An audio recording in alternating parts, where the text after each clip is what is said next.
I think it would take a few rounds. Really? But yeah. First of all, Jake is a lot bigger. Jake's a lot bigger. But what weight would they fight? Well, I don't think Jake is getting anywhere lower than 205 pounds.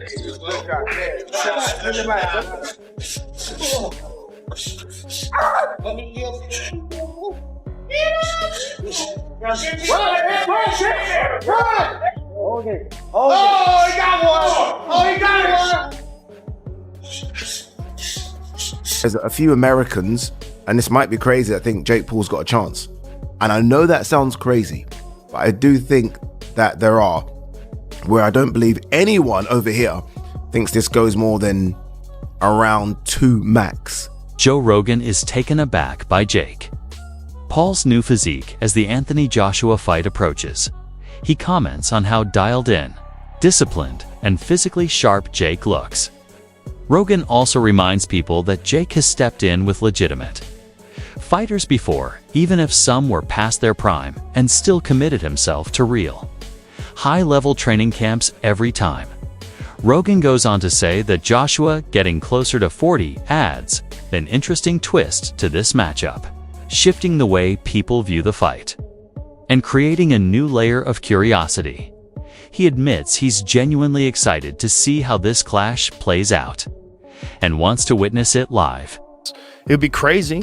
I like a little freak show every now and then. As far as like, would you like to see? I like a lot of freak show. Look, if Jake Paul wants to fight for the title, I would like to see him beat top contenders in the light heavyweight division or whatever division he chooses to compete at, and then eventually fight for a title. Yeah, but are the fights even real? Like the Tyson fight? Like I saw video breakdowns of Tyson.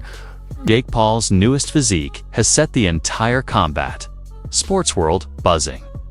A short clip making rounds online reveals a version of Jake that looks noticeably stronger, tighter, and more disciplined than anything he's shown in past training camps. His stance, the precision in his movements, and the confidence he carries all point to a fighter preparing for the biggest test of his career, with Anthony Joshua waiting for him soon. This upgraded Jake Paul feels like a direct response to everyone who once dismissed him as a gimmick. He's clearly intent on showing that he deserves to share the spotlight with true top-tier professionals. Fans can't help but point out how dramatic his physical upgrade is, a clear sign that this camp is built on pure commitment, not entertainment value.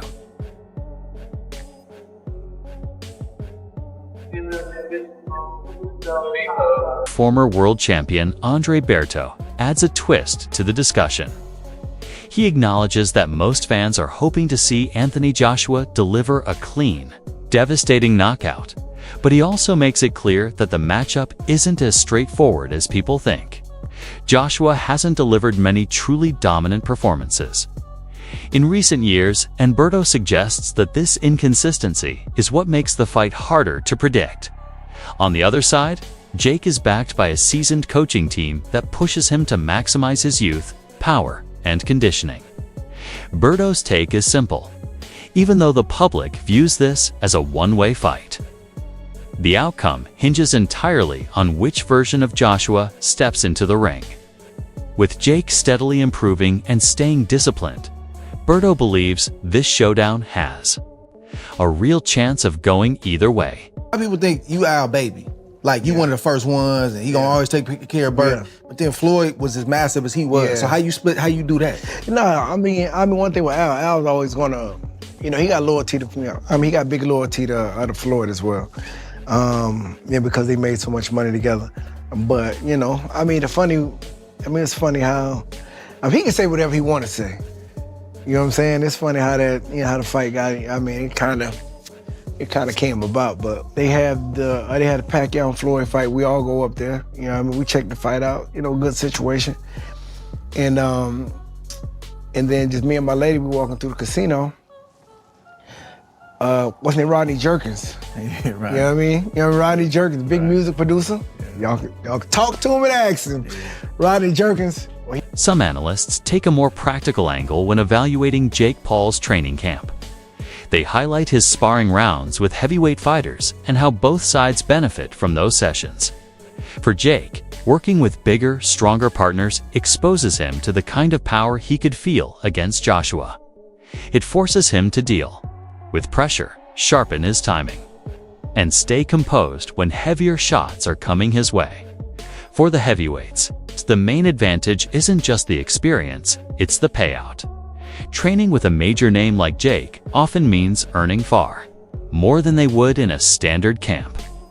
These sessions become a mix of development and financial reward, creating a setup where everyone gains something of real value.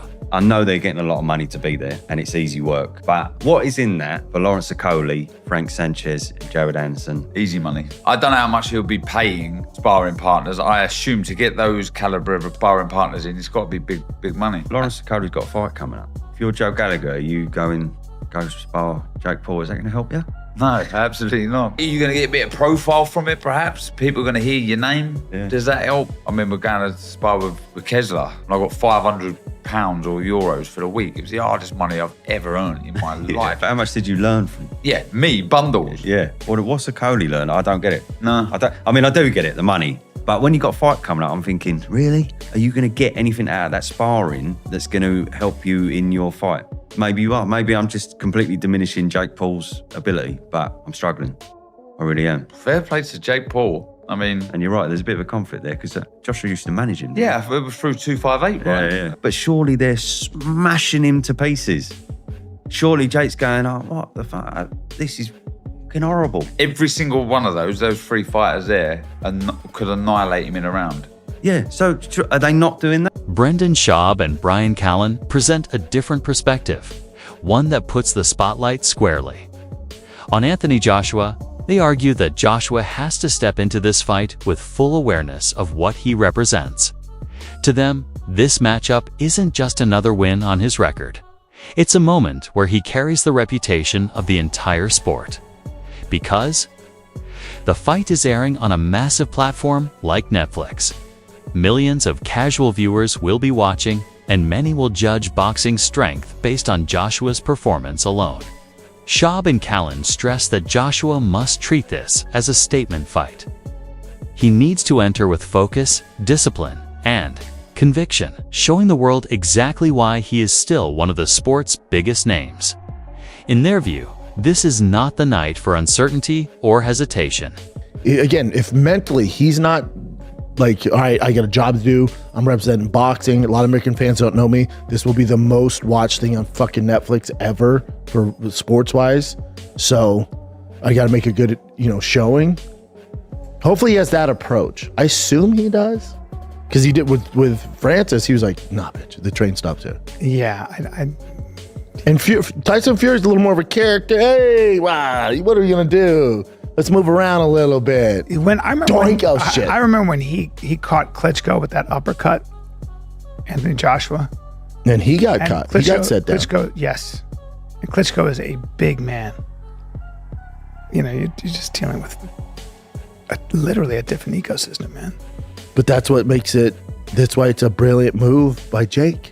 Because his fan base is like, oh my God, Jake, it's David versus Goliath, yes. Literally. It's this YouTuber Disney kid. Look how far he's come. He's actually going to do it. What if he wins? So there's that demo of his. And then there's the rest of the world who go, and they're so off on this, but they go, we got to get Jake Paul out of boxing. I can't wait to see his head get knocked off by Anthony Joshua. And that's the majority, right? So those two worlds mix, and you get the most watched boxing match on Netflix ever. More so than Mike Tyson at fucking 77 in a fake sparring match. This, So if you're Jake, it's brilliant. Yeah, it is. Okay, so let's go through it. Let's say Jake gets knocked out 1 minute. Sports analyst Aid Oladipo adds another compelling layer to the conversation, pointing out the clear evolution in Anthony Joshua's training approach.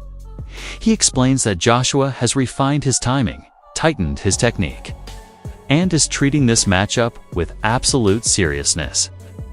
But Oladipo also emphasizes that Jake Paul isn't walking into this unprepared, seeing Joshua make adjustments.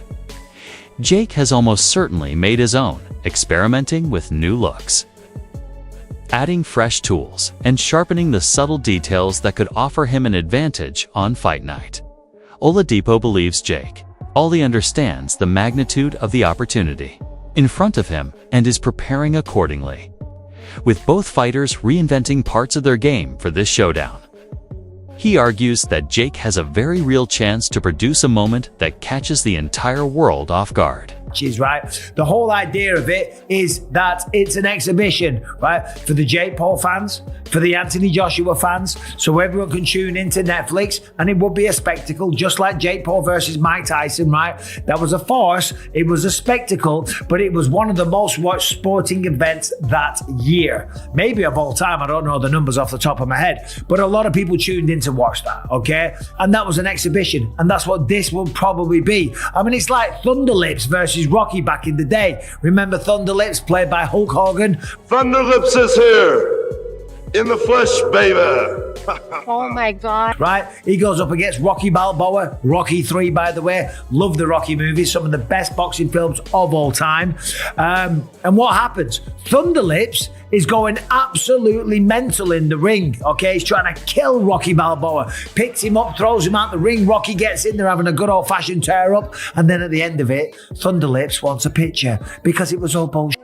Okay, it was all an exhibition. It was all for the fans. Okay. While you're still calm, can we get that Polaroid together? Yeah, sure. And that's all this is, okay? Granted, I don't know. Maybe they come out and they say, oh, no, this is legit. This is a real sanctioned heavyweight boxing matchup. I don't think they will. But if they do, I'll still call #1 goddamn bull. That wraps up today's video. Stay connected, and I'll catch you in the next one.